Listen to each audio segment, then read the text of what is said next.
વાલા વૈષ્ણવો, જય શ્રી કૃષ્ણ. અત્યારે હોળી ખેલના દિવસો ચાલી રહ્યા છે. તેનો ખૂબ જ સુંદર પ્રસંગ જોઈએ. ચિત્ર પરિચય. તાજ શ્રીનાથજી બાવાની સાથે હોળી ખેલમાં સામેલ થવા માટે નિજ મંદિર તરફ દોડે છે, પણ તેમની સખીઓ તેમને પકડી લે છે. કોમલદાસજી અને ગોવિંદ સ્વામી તાજ બેબી રચિત હોળીની ધમાર ગાઈ રહ્યા છે. શ્રીજી બાવા પ્રસન્ન મુખારવિંદથી દર્શન આપી રહ્યા છે. આપણે ચિત્રજીમાં ઝાંખી કરી શકીએ છીએ. તો ચાલો આ પ્રસંગને માણીએ. ભગવાન જ્યારે કૃપા વિચારે છે ત્યારે ગમે તેવા પ્રતિકૂળ સંજોગોમાં પણ અનુકૂળતા સર્જાય છે અને પરમ ફળ પ્રાપ્ત થાય છે. બાદશાહ અકબરની બેગમ તાજ યવન જનાનામાં રહીને પણ અંતે ભગવત લીલામાં પ્રાપ્ત થયા. એ એક અદ્ભુત ઘટના છે. આ ઘટના માટે કેટલા કારણો છે. એ મૂળ લીલાનો દૈવી જીવ હતા. બે વૈષ્ણવ સખીઓ લીલાવતી અને શોભાવતીનો સત્સંગ હતો. શ્રી મહાપ્રભુજીના ભાવાત્મક ચિત્રજીમાં ચિત્તનું આકર્ષણ હતું. શ્રી વિઠ્ઠલેશ પ્રભુને શરણે જવાની ઉત્કટ અભિલાષા હતી. તાજ પંજાબ પ્રાંતના એક સામાન્ય હિન્દુ પરિવારની પુત્રી. ઋણાનુબંધે દિલ્હીના બાદશાહ અકબરની સાથે લગ્ન થયા અને તાજ બેગમ બની. દેશાધિપતિની બેગમ બન્યા પછી એના દિવસો અનેરા આનંદમાં પસાર થયા, કારણ એને બાદશાહે પોતાની માનીતી બેગમ તરીકે રાખી હતી. હિન્દુ પત્નીની સેવા માટે અને તેને મહેલમાં ગમે તે માટે અકબરે રાજ્યના અધિકારી વૃંદાવનદાસની પુત્રી લીલાવતી અને બિરબલની પુત્રી શોભાવતીને તાજની સહેલીઓ તરીકે રાખી હતી. બંને સખીઓ તાજને આનંદમાં રાખતી. એક દિવસ શોભાવતી તાજ પાસે આવી ત્યારે તેણે જોયું કે તાજ કોઈ ઊંડા દુઃખમાં ગરકાવ થયેલી છે. શોભાવતી કારણ પૂછે છે. તાજ પોતાની સહેલીને પોતાનું દુઃખ જણાવતા કહે છે કે શોભા, મારી સ્થિતિ બહુ દુઃખમય થઈ ગઈ છે.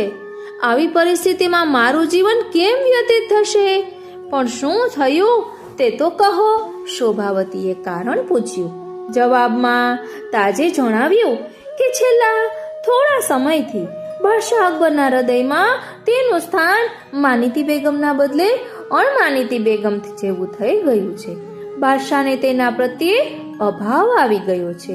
સુખના દિવસો પછી આ દુઃખના દિવસો બહુ આકરા લાગે છે. આટલું કહેતા કહેતા તેના નેત્રોમાંથી આંસુ વહેવા લાગ્યા. આંસુ લૂંટતા શોભાવતીએ સાંત્વન આપતા કહ્યું, બેગમ સાહેબા, આમ રડવાથી કે દુઃખી થવાથી શું થવાનું છે? ધીરજ રાખો, પ્રભુ દયાળુ છે, જરૂર કંઈક રસ્તો કાઢશે. બેન, ધીરજ ક્યાં સુધી રાખવી? સ્ત્રી તરીકેનું જીવન આમ કેવી રીતે જીવાશે? બાદશાહની બેગમ બનવા માટે મેં મારો વાલો દેશ, માતા પિતા, કુટુંબીજનો અને ધર્મ પણ છોડ્યો. સંસારના સુખે બધું વિસારે પડી ગયું, પણ હવે લાગે છે કે આ સુખ માટે મેં મારું બધું જ ખોયું છે. મારી શોભા, હવે તું જ મને બતાવ કે હું શું કરું. શોભાવતી શ્રી ગુસાઈજીની સેવકની હતી. વૈષ્ણવ તરીકેના ઉચ્ચ સંસ્કારો તેના દિલમાં હતા. બંનેના મન મળી ગયા હોવાથી તાજ તેને પોતાના હૃદયની વાતો નિસંકોચ કહેતી. તાજના દુઃખની વાત સાંભળીને શોભાવતીએ તેને આશ્વાસન આપતા કહ્યું, બેગમ સાહેબા, મનુષ્ય અવતાર છે એટલે સુખ દુઃખ તો આવવાના જ. દુઃખમાં કાયર થઈને જીવ બાળવાથી શું થવાનું છે? વળી જુઓ, દુઃખ કોને નથી આવતું? જીવનની ખરી કસોટી સુખમાં નહીં, દુઃખમાં જ થાય છે. અમે દુઃખના દિવસો નહીં વિતાવ્યા હોય માટે તમે કંઈ જ બન્યું નથી એમ માની બધું ભૂલી જાઓ.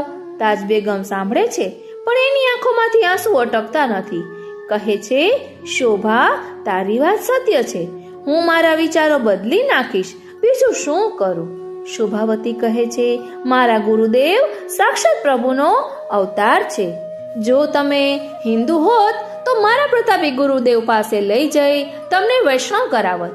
બાદશાહ સલામતે પણ અમારા પ્રતાપી ગુરુદેવ પાસે દુઆ માંગી છે. તેઓ પણ ગુરુદેવનું માન જાળવે છે. આટલું સાંભળતા તાજના હૃદયમાં એક વિચાર ઝળક્યો. કહે છે, શોભા, મારું એક કામ કરીશ? અરે બેગમ સાહેબા, તમારું કામ કરવા તો બાદશાહે મને આપની પાસે રાખી છે. નિસંકોચ કહો, લાચારી ન બતાવો. ફરમાવો. શોભાની પ્રેમ ભરેલી વાત સાંભળી તાજ કહે છે, શોભા, તારા ગુરુદેવ આવા મહાન છે તો તું એમની પાસેથી બાદશાહ મારે વશ થાય એવો મંત્ર મને મંગાવી ન આપે? શોભાવતી વિચારમાં પડી ગઈ. લૌકિક કાર્ય માટે મારા ગુરુદેવને શ્રમ કેમ આપો? થોડો વિચાર કરી કહે છે, બેગમ સાહેબા, આવી તુચ્છ લૌકિક કામના માટે ગુરુદેવને તકલીફ આપવી ઠીક નથી લાગતી. આપણે કોઈ બીજો રસ્તો શોધીશું. તાજ સમજી ગઈ. કહે છે, શોભા, મારે તારાથી કશું છુપું રાખવું નથી. મારો આશય હવે લૌકિક સુખો ભોગવવાનો નથી. મારો આશય એવો છે કે ક્યાં એક સમયની બેગમ તાજ અને ક્યાં આજની સૌભાગ્યવતી હોવા છતાં વિધવા જેવી તાજ. મહેલની બધી દાસીઓ મારા માટે જે પ્રેમ બતાવતી હતી તે આજે મને જોઈને હસે છે. આજે મારું રૂપનું અભિમાન, બેગમ તરીકેનું અભિમાન, ધન વૈભવનું અભિમાન બધું ઓગળી ગયું છે. મને લાગે છે કે મારું આ અભિમાન દૂર કરવા જ પ્રભુએ આ લીલા કરી છે. હવે તો મારો આશય એટલા પૂરતો જ છે કે બાદશાહ જો એકવાર મારે વશ થઈ જાય તો આ બધી દાસીઓ અને બેગમો જે મારી સામે કતરાઈને જુએ છે તે મારે ભૂલાવવું છે અને પછી સંસારની આ જૂઠી માયાને તરછોડીને તારી માફક પ્રભુમય બનીને જીવવું છે. તાજની વાત સાંભળી શોભાની આંખમાંથી આંસુ પડવા લાગ્યા. બેગમ પ્રત્યે કોઈ અલૌકિક ભાવ પ્રગટ થયો. કહે છે, બેગમ સાહેબા, તમારું કાર્ય કરાવી આપીશ. ભલે મારા ગુરુદેવને શ્રમ પડશે. આપ શ્રી તો કૃપાના સાગર છે, જરૂર તમારા ઉપર કૃપા દાન કરશે. આજે જ હું મારા ગુરુદેવને પત્ર લખીશ.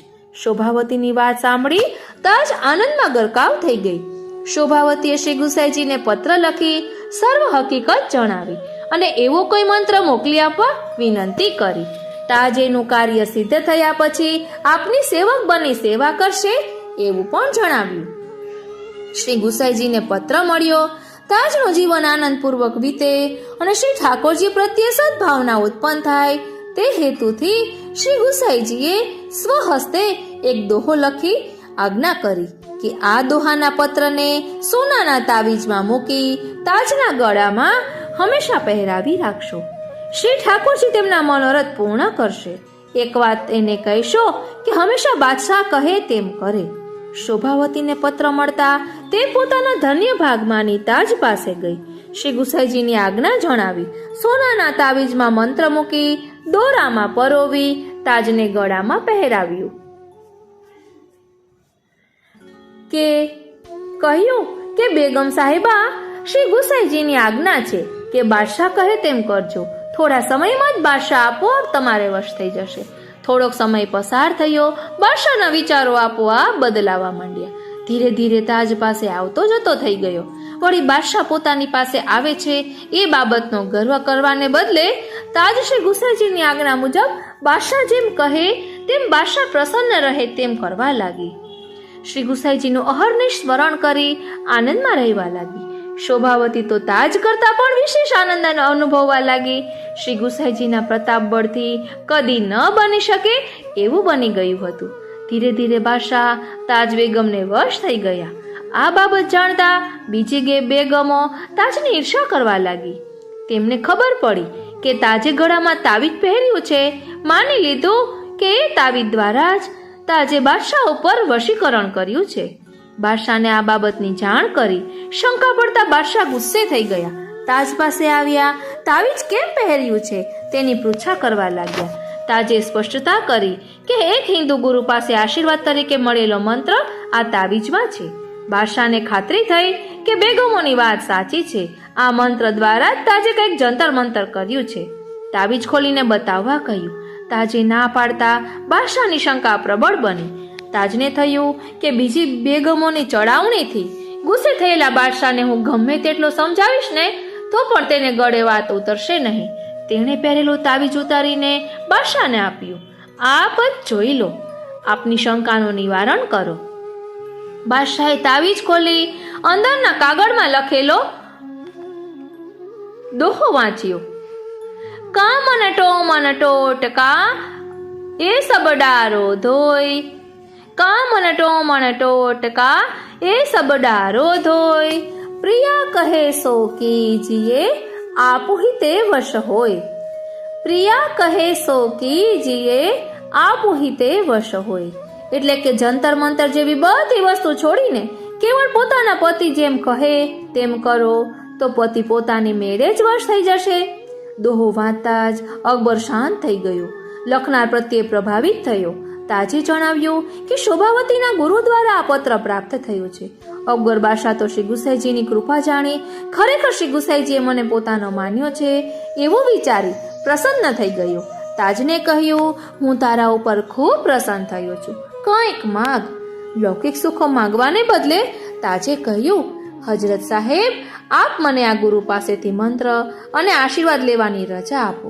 ભલે તમે ખુશીથી મંત્ર લો, તમારા આ કાર્યનો કોઈ વિરોધ ન કરે, વિઘ્નરૂપ ન થાય તેવો બંદોબસ્ત પણ હું કરીશ. તમારા જેવી બેગમ મળવા માટે હું મારા ધન્ય ભાગ્ય માનું છું.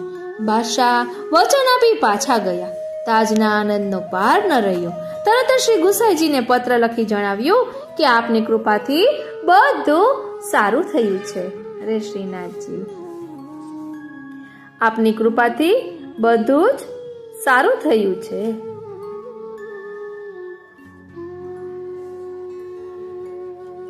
હવે આપ અહીં પધારો અને મને શરણે લો તેવી વિનંતી છે. મેં બાદશાહની રજા લઈ લીધી છે. શોભાવતી ને પત્ર આપી શ્રી ગુસાઈજી પાસે મોકલી. આપશ્રીએ પત્ર વાંચી પ્રસન્નતા દર્શાવી. થોડા દિવસ પછી આપશ્રી દિલ્હી પધાર્યા. બિરબલના બાગમાં મુકામ કર્યો. અકબર બાદશાહને ખબર પડી એટલે તેણે આવીને દંડવત પ્રણામ કર્યા. તાજને કહ્યું કે ગુરુજી પધાર્યા છે, તમારી ઈચ્છા હોય તો શરણે જાઓ. બીજા દિવસે તાજ પાલખીમાં બેસીને બિરબલના બાગની પાસે આવેલા બિરબલના બાગની પાસે આવેલા પોતાના બાગમાં ગયા. ત્યાં શ્રી ગુસાઈજી પાસે આવી દંડવત પ્રણામ કર્યા. તાજનો ભાવ જાણી તેને શરણે લઈ આજ્ઞા કરી, તમારા મહેલમાં શ્રી મહાપ્રભુજીના જે ચિત્રજી, હોનહારે દોરેલા શ્રી મહાપ્રભુજીના ચિત્રજી છે, અકબરના મહેલમાં બિરાજતા હતા. અકબર બાદશાહ પણ નિત્ય તેના દર્શન કરતા. એટલે અહીં કહે છે ગુસાઈજી કે તમારા મહેલમાં શ્રી મહાપ્રભુજીના જે ચિત્રજી બિરાજે છે તેના હંમેશા દર્શન કરજો. વૈષ્ણવ સખીઓ લીલાવતી અને શોભાવતીનો સત્સંગ કરજો. શ્રી ગુસાઈજીની આજ્ઞા માથે ચડાવી તાજ પોતાના મહેલમાં ગયા. તાજ બેગમે 2 મહેલો તૈયાર કરાવ્યા. એક મહેલમાં શ્રી મહાપ્રભુજીના ચિત્રજી પધરાવ્યા. શ્રી લલિત ત્રિભંગીરાયજીનું સ્વરૂપ પધરાવ્યું. સેવા અને સત્સંગ માટે એ મહેલ રાખ્યો. બીજો મહેલ અન્ય કાર્યો માટે રાખ્યો. શ્રી મહાપ્રભુજીની અને શ્રી ઠાકોરજીની સેવા અને દર્શન કરતા સમયાંતરે તાજને શ્રીજી બાવાનો સાનુભવ થવા લાગ્યો. એક દિવસ તાજ બેગમે શ્રીજી બાવાને વિનંતી કરી, મહારાજ, આપ કૃપા કરીને મારા મહેલમાં હંમેશા બિરાજો. ત્યારે શ્રીજી બાવાએ શ્રીમુખે આજ્ઞા કરી કે તમારા મહેલમાં શ્રી મહાપ્રભુજીના જે ચિત્રજી બિરાજે છે તે મારું જ સ્વરૂપ છે એમ માનજો. ત્યારથી તાજ પોતાના અલૌકિક ભાવથી શ્રી મહાપ્રભુજીની સેવા પ્રેમપૂર્વક કરતા. પ્રેમને વશ થયેલ શ્રીજી પોતે તાજ બેગમ સાથે શતરંજ ખેલવા માટે એના મહેલમાં પધારતા અને મોડી રાત્રે પાછા મંદિરમાં પધારતા. આમ કરતા એક દિવસ શ્રીનાથજીના નેત્રોમાં લાલાશ દેખાતા શ્રી ગુસાઈજીએ તેનું કારણ પૂછ્યું. શ્રીજી બાવાએ જણાવ્યું કે મોડી રાત સુધી તાજ બેગમ સાથે શતરંજ ખેલી છે, તેથી શ્રી અંગમાં જરા આળસ અને નેત્રોમાં લાલાશ જણાય છે. આ પ્રસંગ સાંભળતા શ્રી ગુસાઈજીએ મંદિરમાં રાજભોગ સમયે અનોસરમાં શતરંજ બિછાવવાનો ક્રમ શરૂ કર્યો, જેથી શ્રીજી બાવાને રાત્રે શ્રમ ન થાય. આ ક્રમ આજ સુધી ચાલુ છે. દિવસે દિવસે તાજને શ્રીજી બાવાનો સંયોગ રસ અનુભવ વધારે ને વધારે થતો ગયો, પરંતુ સંયોગના ઉત્તરદલ વિપ્રયોગ વિના સંયોગ રસ અધૂરો જ ગણાઈને હવે શ્રીજી બાવાનું મિલન ન થાય ત્યારે તેને પ્રબળ વિરહ આરતી થાય છે. એના અંતરમાં શ્રીજી બાવાની લીલાઓ સ્ફુરિત થાય છે. એમાં તન્મય બની જાય છે. પ્રાણ પ્રેષ્ઠના સમાગમ માટે તીવ્ર લાગણી અનુભવે છે. તાજ કવિયત્રી પણ છે. મનના ભાવો કાવ્ય રૂપે એની વાણીમાં પ્રગટતા રહે છે. બંને સખીઓ હવે તો તેની પાસે જ રહે છે. તાજની વાણીમાંથી નિર્ઝરતા કાવ્ય રસને ઝીલીને એના અંતરના ભાવો જાણે છે. વળી કેટલોક સમય વીત્યો. વસંતહોરીના મસ્ત દિવસો આવ્યા. તાજને શ્રીજી બાવા અને ગોપીજનોના હોરી ખેલના સાક્ષાત દર્શન કરવાની અભિલાષા જાગી. પોતાના મૂળ સ્વરૂપનો ગોપી ભાવ એના અંતરમાં જાગ્યો. એ ગાઈ ઉઠ્યા, બહોરી ડફ બાજન લાગે હેલી, એ તુમ સુનિયો સકલ સહેલી, બહોરી ડફ બાજન લાગે હેલી, ખેલ મોહન સાવરો હો કિહ મિસ દેખ ન જાય, બહોરી ડફ બાજન લાગે હેલી.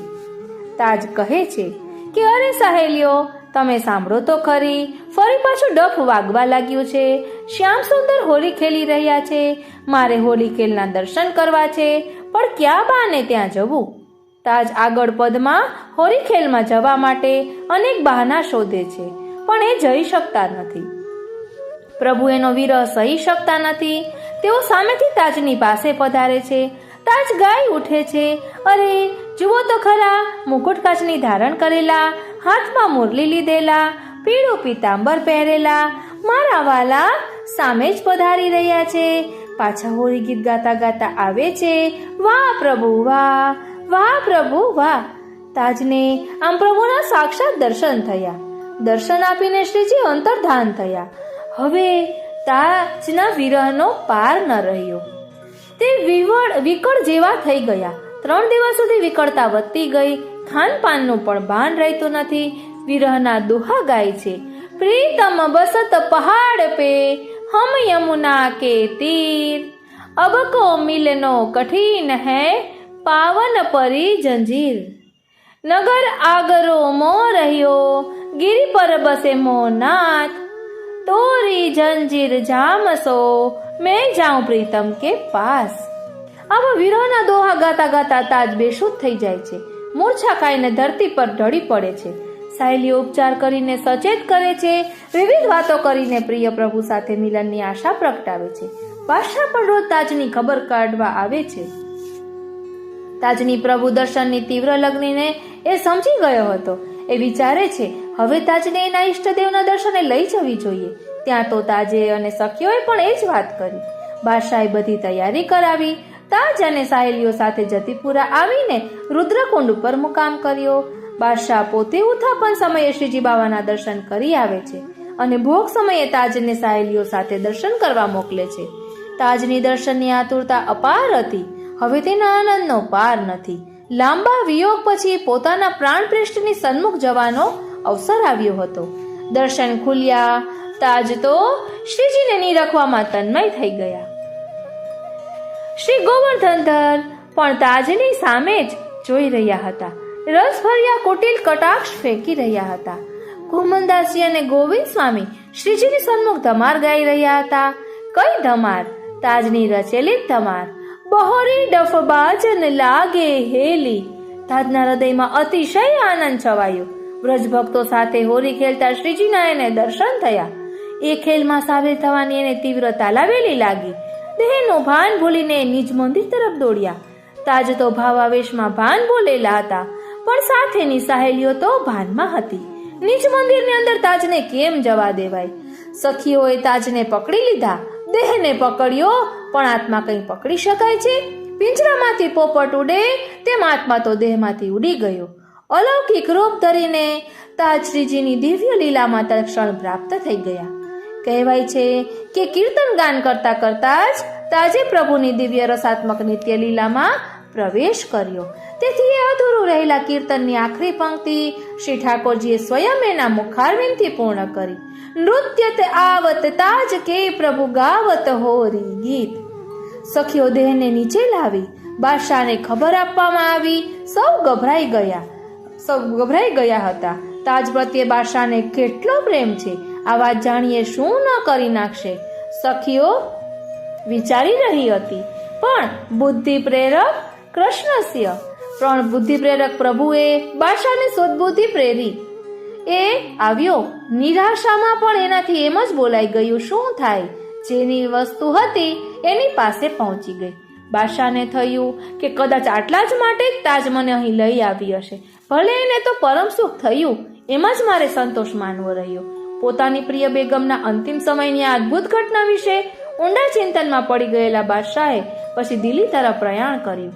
આમ તાજ બેગમે શ્રી ગુસાઈજીના શરણે આવ્યા ત્યારથી શ્રી ઠાકોરજીની સેવા કરી.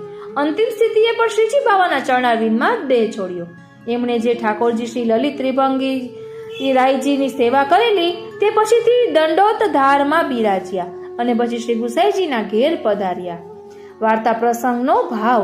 તાજની આ વાર્તાજી પ્રસંગ અને કાવ્ય પરથી સ્પષ્ટ થાય છે કે ભગવત કૃપાથી જે શ્રી વલ્લભના શરણે આવે તેને પ્રતિકૂળ સંજોગોમાં પણ અનુકૂળતા સર્જાય છે અને પરમ ફળ પ્રાપ્ત થાય છે. તાજની સમાધિ આજે પણ સુરભીકુંડ પર હોવાનું મનાય છે. આ રીતે આજનો સત્સંગ અહીં જ વિરમે છે. આજનો આ સત્સંગ શ્રીનાથજી, શ્રી યમુનાજી, શ્રી મહાપ્રભુજીના ચરણારવિંદમાં સમર્પિત કરું છું. જય શ્રી કૃષ્ણ.